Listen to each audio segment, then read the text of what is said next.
الشیطان الرجیم بسم اللہ الرحمن الرحیم وقالت اليہود عزیر ابن اللہ وقالت النصارى المسیح ابن اللہ ذلك قولهم بافواہہم یضاہئون قول الذین کفروا من قبل قاتلهم اللہ انا یؤفکون۔ سورہ توبہ آیت نمبر 30 ہے۔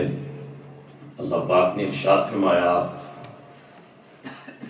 کہ یہودیوں نے کہا کہ عزیر اللہ کے بیٹے ہیں اور عیسائیوں نے کہا کہ مسیح اللہ کے بیٹے ہیں۔ فرمایا ذالک قولہم بافواہہم، یہ ان کے منہ سے نکلی ہوئی باتیں ہیں، بے سرپا باتیں ہیں۔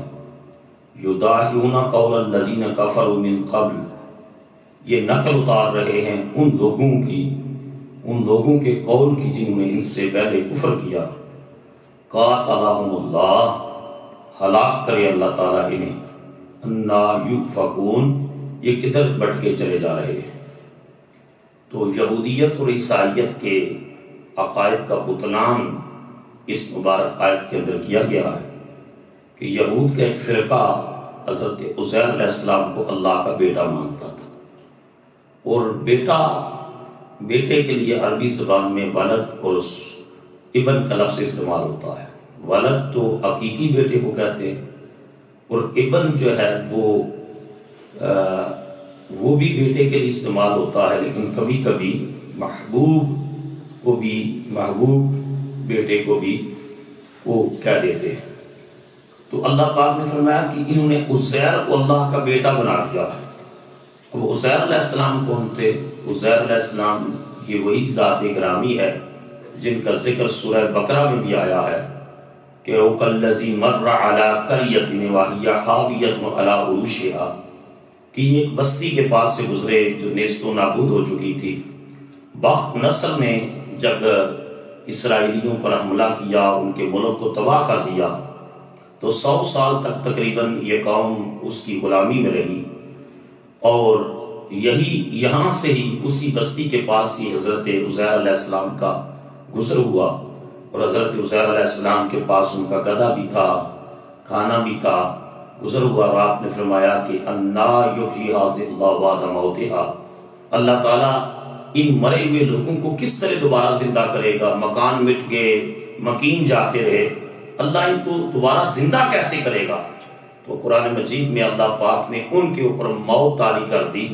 100 سال تک اللہ تعالیٰ نے عزیر علیہ السلام پر موت طاری رکھی، اور پھر اللہ پاک نے ان کو دوبارہ زندہ فرمایا۔ جب دوبارہ زندہ فرمایا تو اللہ پاک نے پوچھا کم لبستہ، کتنا عرصے کے بعد دوبارہ جی کر اٹھے ہو؟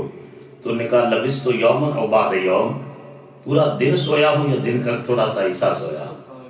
اللہ نے فرمایا بل لبست مئۃ عام، بلکہ تم تو پورا 100 سال گزر گیا تمہارے اوپر۔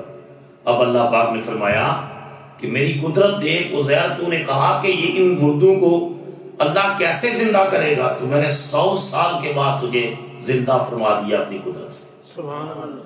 اور صرف حضرت عزیر کو ہی زندہ نہیں کیا، وہ جو گدھا تھا ساتھ مر چکا تھا، اس کی ہڈیاں بکھر چکی تھی، میں عزیر تجھے بھی زندہ کیا ہے، تیری سواری کو بھی زندہ کر دیا۔ وانظر الی طعامک وشرابک لم یتسنہ، آپ فرمایا اب اپنے کھانے کی طرف دیکھ، جو کھانے کا سامان ساتھ لائے تھے میں نے اس کو بھی باسی نہیں ہونے دیا، 100 سال کے بعد بھی تیرا کھانا تازہ رکھا، 100 سال کے بعد بھی کھانا تازہ۔ تو یہ عزیر علیہ السلام جو ہے وہ ان کہ آپ نے جو ہے وہ اس کے متعدد روایات ہیں۔ ایک روایت تو یہ ہے کہ چونکہ آپ بہت بڑے عالم بھی تھے یہودیت کے، تو آپ کو تورات زبانی یاد تھی، اور ایک روایت یہ ہے کہ فرشتہ آپ کے پاس آیا اور اس نے تورات دوبارہ جو تورات ان سے جب حملہ کیا بخت نصر نے تو جاتی رہی، تو آپ نے دوبارہ جو ہے وہ املا کروائی یہودیوں کو تورات جو حضرت موسیٰ علیہ السلام پر اتری تھی۔ تو یہودیوں نے کہا اتنا آؤٹ سٹینڈنگ پرسن، اتنا غیر معمولی شخص جو تورات کو دوبارہ ہمیں لکھوا رہا ہے، یہ کوئی عام شخص نہیں ہو سکتا، یہ اللہ کا بیٹا ہو سکتا ہے۔ تو یہ قرآن مجید نے کہا وقالت اليہود عزیر ابن اللہ، یہودیوں نے کہا عزیر اللہ کا بیٹا ہے، اور وقالت النصارى المسیح ابن اللہ، اور عیسائیوں نے حضرت عیسیٰ کو اللہ کا بیٹا بنا لیا کہ بغیر باپ کے پیدا ہوئے ہیں، اور عیسیٰ مریم علیہ السلام سے پیدا ہوئے ہیں تو یہ خدا کے بیٹے ہیں۔ اللہ پاک نے فرمایا ذالک قولہم بافواہہم، عربی زبان میں جب قول کے ساتھ جو ہے افواہ یا منہ کا تذکرہ آئے تو بے تکی بات کو پر کی بے پر اڑانا، بے تکی بات کو یہ کہتے ہیں، یہ اس کے لیے یہ لفظ استعمال کیا جاتا ہے۔ اللہ پاک نے فرمایا یہ بے تکی باتیں کرتے ہیں، یہ ڈگوسلے مارتے ہیں، نہ عزیر اللہ کا بیٹا ہے نہ مسیح اللہ کا بیٹا ہے۔ عزیر بھی خدا کا پیغمبر تھا، مسیح بھی خدا کا پیغمبر تھا۔ یداہون قول الذین کفروا من قبل، یہ نقل اتار رہے ہیں ہم لوگوں کی جنہوں نے اس سے پہلے کفر کیا، کہ مشرک قومیں ان کے ساتھ آباد تھیں، اور ان قوموں کی یہ نقل اتار رہے ہیں کہ وہ انہوں نے جو ہے پتھروں میں الوہیت کا تصور جو ہے وہ بنا لیا۔ اور آج بھی آپ دیکھ لیں ہندوستان کی تہذیب جو اپنے آپ کو سیکولر کہتے ہیں، گائے ماتا، وہ گائے، اگلے دن میں ان کے ایک سیاستدان کا بیان جو ہے وہ سن رہا تھا، وہ کہہ رہا تھا کہ گائے کا پیشاب جو ہے دنیا کی کوئی جو ہے اچھی سے اچھی چیز اس کا مقابلہ نہیں کر سکتی۔ اس قدر ان کی ذہنیت پستی کی طرف یہ ہے کہ جو چیزیں اللہ تعالیٰ نے انسان کے لیے بنائی ہیں ان کے اندر الوہیت جو ہے وہ تلاش کرنے کی کوشش کرتے ہیں۔ اللہ نے یہ ارشاد فرمایا ہے کہ خلق لکم ما فی السماوات والارض، جو کچھ آسمانوں اور زمین میں پیدا کیا ہے اے بندہ مومن تیرے لیے پیدا فرمایا۔ علامہ اقبال کہتے ہیں نہ تو زمین کے لیے نہ آسمان کے لیے، جہاں ہے تیرے لیے تو نہیں جہاں کے لیے، کہ اللہ نے ساری کائنات تیرے لیے بنائی ہے، تجھے جو ہے وہ جہان کے لیے نہیں بنایا۔ فرشتے بھی ہے لیکن اس نے اپنا خلیفہ حضرت انسان کو چنا ہے، اپنا نائب حضرت انسان کو چنا ہے۔ اب یہ جب نبی پاک علیہ الصلوۃ والسلام کے اعلان بعثت کے بعد جب عیسائیوں سے جو ہے وہ مختلف مباحثے ہوئے، مناظرے ہوئے، اور ان کے ساتھ گفتگو ہوئی اور اس میں دلائل کے میدان میں یہ شکست کھانے لگے، تو انہوں نے پھر حتیٰ کہ مبالغے تک بھی ہوئے، تو انہوں نے اس لفظ کا ایک اور معنی بھی جو ہے وہ لینا شروع کر دیا۔ اور میرے پاس ایک دوست ہیں جہاں فارماسسٹ وہ آئے، وہ کہتے ہیں میرے پاس ایک عیسائی لڑکی کام کرتی ہے، وہ کہتی ہے کہ یہ کنسپٹ کہ ہم جیسس کو سن آف گاڈ سمجھتے ہیں یہ نہیں ہے، ہم تو اس کو بلاؤڈ پرسن آف گاڈ سمجھتے ہیں، ہمارا جو انڈرسٹینڈنگ ہے سن آف گاڈ کی وہ یہ ہے بلاؤڈ پرسن آف گاڈ۔ اب یہ آج سے نہیں ہے، یہ عہد رسالت مآب سے جب وہ دلائل کے میدان میں شکست کھا گئے تو انہوں نے یہ کہنا شروع کر دیا کہ یہ بیگاٹن چائلڈ نہیں ہے کہ ماں باپ سے جس طرح بیٹا پیدا ہوتا ہے، یہ بیلاوڈ پرسن آف گاڈ ہے۔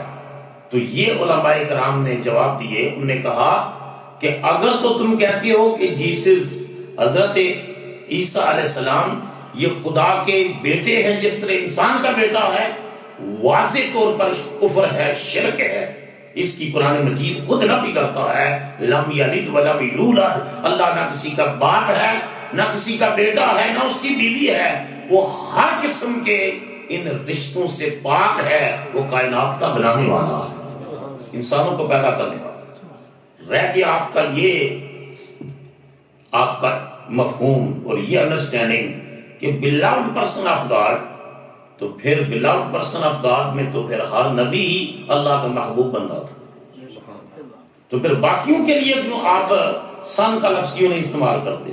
اللہ پاک نے واضح طور پر قرآن مجید میں فرمایا اِنَّا مَثَلَ عِیسَىٰ كَمَثَلِ آدم، عیسیٰ کی مثال اسی طرح ہے جس طرح آدم کی ہے، خَلَقَهُ مِن تُرَابٍ، آدم کو بھی اللہ نے مٹی سے پیدا فرمایا ہے، عیسیٰ کو بھی مٹی سے پیدا فرمایا ہے، واضح طور۔ اور یہ کہتے ہیں کہ چونکہ مریکلسلی ان کی برتھ ہوئی تو سن آف گاڈ کہہ دیا، معجزانہ طور پر تو آدم کا تو ان کے تو چلو ماں ہے باپ نہیں ہے، اللہ نے بغیر باپ کے پیدا کیا، آدم کا تو باپ بھی نہیں ہے ماں بھی نہیں ہے، وہ کہاں سے آئے؟ پھر اللہ نے واضح طور پر فرما دیا کہ آدم کو بھی مٹی سے بنایا ہے، عیسیٰ کو بھی مٹی سے بنایا ہے۔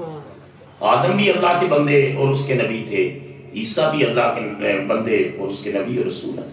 تو اس وجہ سے کر کے اس عقیدے کی جو عقیدہ جو ہے انہوں نے گڑھ دیا، اللہ تعالیٰ نے اس عقیدے کی نفی کی اور عقیدہ توحید کا اس بات کیا۔ اب دیکھیں نا، بہت زیادہ غصے کی حالت میں یہ جملہ کہا جاتا ہے کہ اللہ تجھے برباد کرے، اللہ تجھے ہلاک کرے۔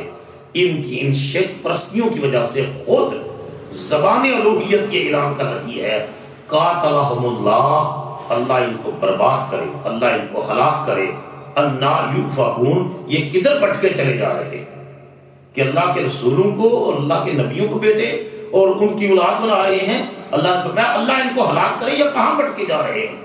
اتخذوا احبارہم ورہبانہم اربابا من دون اللہ والمسیح ابن مریم، انہوں نے بنا لیا اپنے پادریوں کو اور اپنے راہبوں کو پروردگار اللہ کو چھوڑ کر، اور مسیح ابن مریم کو بھی، یعنی پادریوں کو بھی خدا بنا لیا اور راہبوں کو بھی خدا بنا لیا اور مسیح ابن مریم کو بھی خدا بنا لیا۔ تو اس کے اوپر سوال پیدا ہوا کہ پادری کس طرح خدا بنا لیے گئے؟ تو آپ کو پتا ہے کہ حاتم طائی بہت بڑا سخی آدمی تھا، بہت بڑا سخی، اور اس کی صحابت کی بڑی مثالیں چرچے ہیں۔ وہ تو دنیا سے چلا گیا، اس کا بیٹا اور بیٹی جو ہے انہوں نے نبی کریم علیہ الصلوۃ والسلام کا مبارک زمانہ پایا ہے۔ وہ حضور شروع میں نبی پاک علیہ الصلوۃ والسلام کے خلاف جنگوں میں شریک ہوئے، اور جنگوں میں ایک جنگ میں جو ہے رسول اللہ صلی اللہ علیہ وسلم کو فتح نصیب ہوئی، اور یہ حاتم طائی کا بیٹا عدی تھا۔ عدی تو بھاگ کر جو ہے وہ دوسرے شہر چلا گیا، لیکن اس کی جو بیٹی تھی حاتم طائی کی، وہ جنگی قیدیوں میں جو ہے وہ مدینہ طیبہ لائی گئی۔ تو جب وہ قیدی رسول اللہ صلی اللہ علیہ وسلم کے سامنے پیش کیے گئے تو اس کے سر پر دوپٹہ نہیں تھا، چادر نہیں تھی، تو نبی پاک علیہ الصلوۃ والسلام نے فرمایا یہ لڑکی کون ہے؟ کہا کہ یہ حاتم طائی کی بیٹی ہے، اور اس کی صحابت پورے عرب میں مشہور تھی حاتم طائی کی۔ تو نبی پاک علیہ الصلوۃ والسلام نے اپنی چادر عطا فرماتے ہوئے فرمایا اس بچی کا سر ڈھانپو، اس کے باپ کے اندر ایک صرف ایمان کی تھی، اونچا بولو سبحان اللہ، اس کا باپ سخی تھا، اور مومن بخیل نہیں ہوتا، مومن سخی ہوتا ہے۔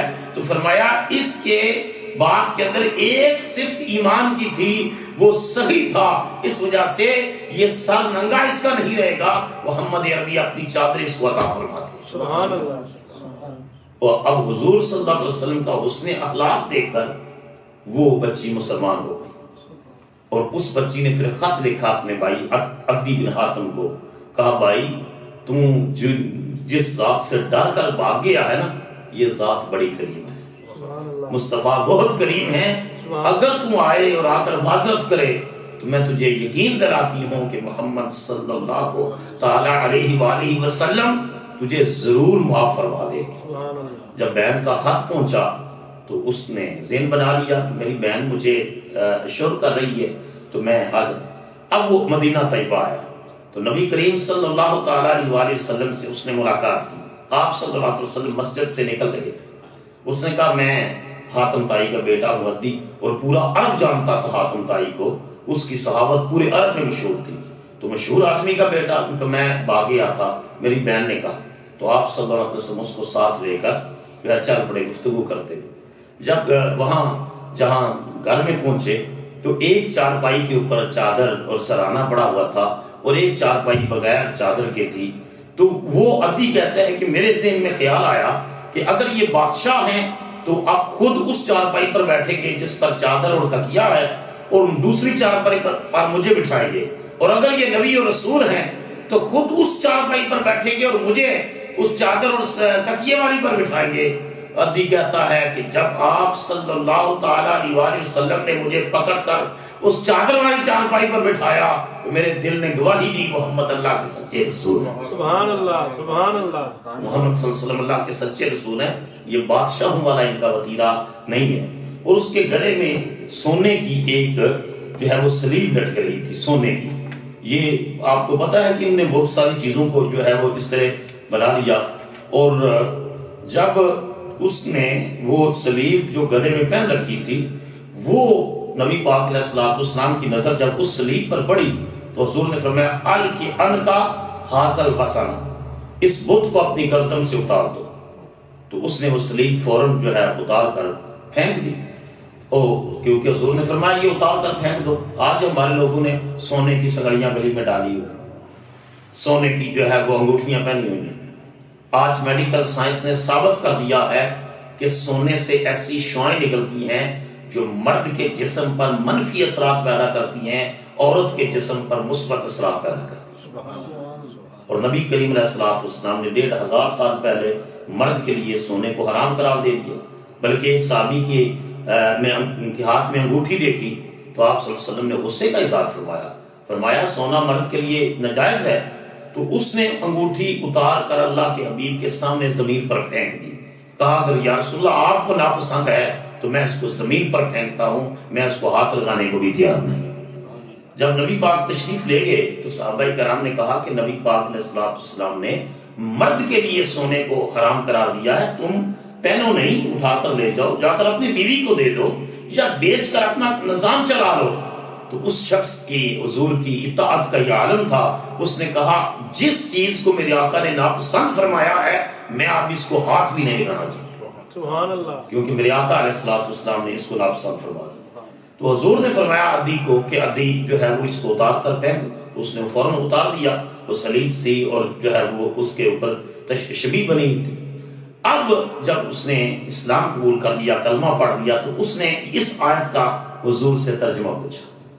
اس نے کہا یا رسول اللہ صلی اللہ علیہ وسلم یہ جو آیت ہے اللہ تعالیٰ نے فرمایا اتخذوا احبارہم و رہبانہم اربابا من دون اللہ، کہ انہوں نے اپنے پادریوں اور راہبوں کو، عیسائیوں نے پادریوں کو، پریسٹ جو ہیں ان کے، اور جو راہب ہیں صوفی درویش ان کے، ان کو خدا بنا لیا اللہ کو چھوڑ کر، اور مسیح ابن مریم کو بھی. تو یا رسول اللہ ہم نے تو کسی پادری کو اور کسی راہب کو خدا نہیں بنایا. تو قرآن مجید نے یہ بات کی ہے. اب نبی پاک علیہ الصلوۃ والسلام نے اس کا سوال سن کر ارشاد فرمایا کیا جو کچھ تمہارے پادری جس کو حلال کہیں تم اس کو حلال سمجھتے ہو یا نہیں سمجھتے؟ جس کو تمہارے پادری کہیں کہ یہ حرام ہے اس کو حرام سمجھتے ہو کہ یہ نہیں سمجھتے؟ کہا یا رسول اللہ ہم سمجھتے ہیں. حضور نے فرمایا یہی معنی ہے کسی چیز کو حلال کرنا یہ خدا کی شان اور خدا کا اختیار ہے، کسی چیز کو حرام کرنا یہ خدا کا اختیار ہے. تمہارے پادریوں نے اللہ کی حلال کردہ چیزوں کو حرام اور حرام کردہ کو حلال کرنا شروع کر دیا.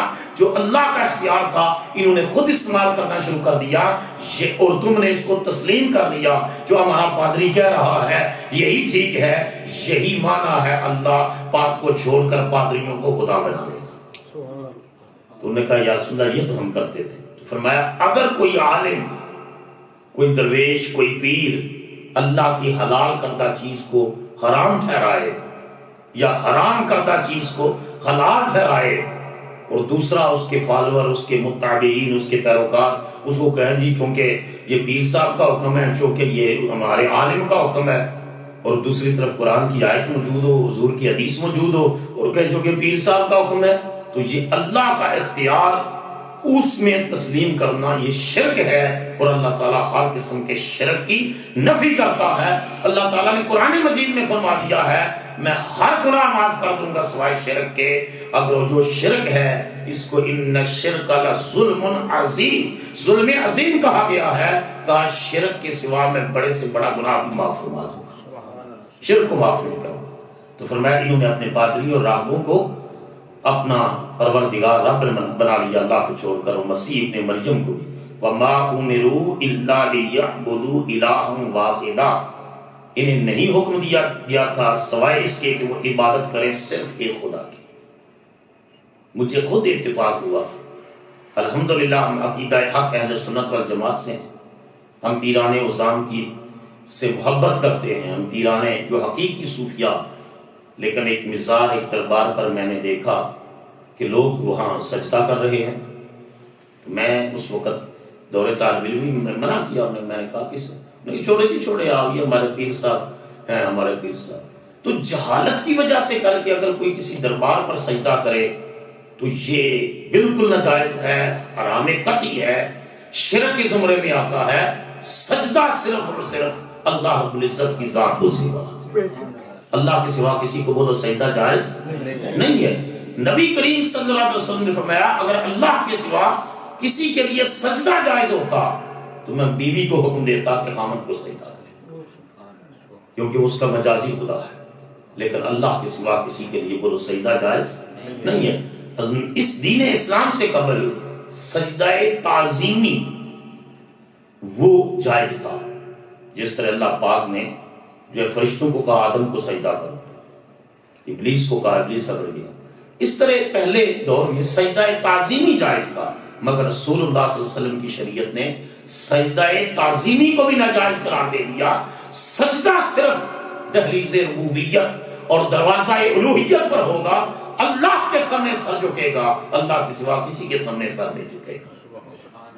اللہ اکبر، اللہ سب سے بڑا ہے، اسی وجہ سے کہہ کر ہم اس کی بارگاہ کریمانہ پر سجدہ ریز، اس وجہ سے کر کے فرمایا وما امروا، انہیں حکم نہیں دیا گیا تھا الا لیعبدوا الہا واحدا، کہ وہ عبادت کرے صرف ایک خدا کی، لا الہ الا ہو، ایک خدا کی، کوئی خدا نہیں ہے بغیر اس کے، بولو کوئی خدا نہیں بغیر اس کے، سبحانہ وہ پاک ہے، عما یشرکون، اس سے جسے وہ اس کا شریک ٹھہراتے ہیں۔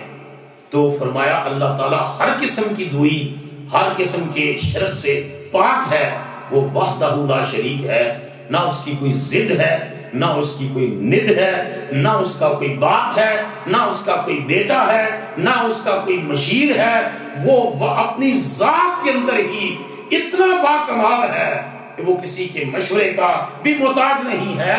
انما امرہ اذا اراد شیئا ان یقول لہ کن فیکون، جب کسی کام کے کرنے کا ارادہ کرتا ہے صرف اتنا کہتا ہے ہو جا، وہ اسی وقت ہو جاتا ہے، وہ کسی چیز کا محتاج نہیں ہے۔ تو عقیدہ تثلیث کی نفی کی، انہوں نے کہا کہ مسیح خدا کا بیٹا ہے، تو مریم پھر ان کو خدا کا بیٹا بھی کہتے اور خدا بھی، خدائی میں شریک بھی کہتے، اور پھر حضرت مریم کے اوپر بھی جو میری کرسمس کا کنسیپٹ ہے یہی ہے کہ میری born the son of God, کہ میری نے گاڈ کے سن کو بورن کیا، یہ ہے میری کرسمس کا کنسیپٹ۔ اس کی شرک پرستی ہے ساری، جبکہ تورات، انجیل، قرآن، زبور اور دیگر آسمانی کتابیں پکار کر کہتی رہی کہ کائنات کی ہر چیز گواہی دے رہی ہے اللہ وحدہ لا شریک ہے، اس کا کوئی شریک نہیں، وہ تنہا و یکتا ہے۔ اور یہ جو مجوسیوں نے، یہ آتش پرست جو ہیں، انہوں نے کہا دو خدا ہیں، ایک جو ہے وہ نیکی کا خدا ہے، ایک برائی کا خدا ہے۔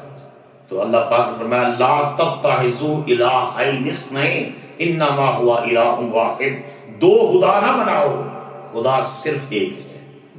تو اس عقیدے کی بھی، مجوسیت کے عقیدے کی بھی نفی کی اللہ پاک نے، اور اللہ پاک نے ایک جگہ پر فرمایا لو کان فیہما آلہۃ الا اللہ لفسدتا، اگر اس زمین و آسمان میں اللہ کے سوا کوئی ایک اور خدا ہوتا نا تو زمین و آسمان فساد سے بھر جاتے۔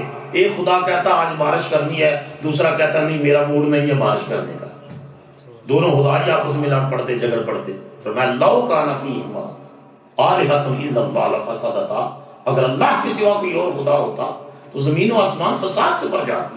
اس وجہ سے کر کے یہ جو بزرگان دین ہیں، ان کے ساتھ توسل جو ہے، برکت، یہ ساری چیزیں ہیں، لیکن یہ بھی اللہ کے محتاج ہیں، نبی بھی اللہ کے محتاج ہیں، رسول بھی اللہ کے محتاج ہیں، ساری کائنات اللہ کی محتاج ہے، اور اللہ اپنی ذات کے اندر اتنے کمالات رکھتا ہے کہ وہ کسی چیز کا محتاج نہیں ہے، وہ ساری کائنات کا تنہا خالق بھی ہے، تنہا مالک بھی ہے۔ تو اس وجہ سے کر کے الحمدللہ اہل سنت والجماعت کسی جہالت کی بنیاد کے اوپر نہیں، قرآن و حدیث کی روشنی کی بنیاد پر اللہ تعالیٰ کی وحدانیت کاملہ پر یقین محکم رکھتی ہے، اور نبی کریم صلی اللہ تعالیٰ علیہ وآلہ وسلم کو اللہ کا بندہ، اللہ کا نبی، اللہ کا رسول، اللہ کا حبیب اور سید المرسلین، سارے رسولوں کا تاجور سمجھ کر حضور سے محبت کرتی ہے، حضور کی تعظیم و تکریم بجا لاتی ہے۔ اور اولیاء کاملین سے محبت کرتی ہے، صدیقین اور شہداء سے محبت کرتے ہیں۔ اللہ پاک ان محبتوں کو قائم و دائم رکھے اور ہم سب کو عقیدہ توحید پر یقین محکم نصیب فرمائے۔ وما علینا الا البلاغ المبین۔ اللہم صلی علی سیدنا و مولانا محمد وعلی آلہ واصحاب سیدنا و مولانا محمد وبارک وسلم۔ اللہم نسألک العفو والعافیت والمعافات فی الدین والدنیا والآخرہ، لا الہ الا انت سبحانک انی کنت من الظالمین۔ اے اللہ تعالی ہم ہر قسم کے ظاہری و باطنی، جلی اور خفی شرک سے برات کا اظہار کرتے ہیں۔ ہم تیری توحید خالص پر ایمان کامل رکھتے ہیں، ہم یقین اور کامل ایمان رکھتے ہیں کہ تو وحدہ لا شریک ہے، تو ہر دوئی سے، ہر شرک سے پاک ہے، اور تو اپنی ذات کے اندر جو ہے وہ کامل و اکمل ہے، اور ہر قسم کی جو ہے وہ دوئی سے تو پاک ہے۔ اور محمد صلی اللہ تعالیٰ علیہ وآلہ وسلم فدا و ابی و امی اور دیگر انبیاء اور رسل، اے اللہ تیرے بندے، تیرے نبی، تیرے رسول ہیں، اور اولیاء میں سے، صدیقین و شہداء میں سے تیرے پیارے لوگ ہیں، لیکن یہ سب تیرے محتاج ہیں، تو کسی کا محتاج نہیں۔ ہمیں اسی عقیدہ حق پر قائم و دائم رکھیو اور اسی عقیدے پر موت عطا فرمائیو۔ صلی اللہ تعالیٰ علیہ وسلم۔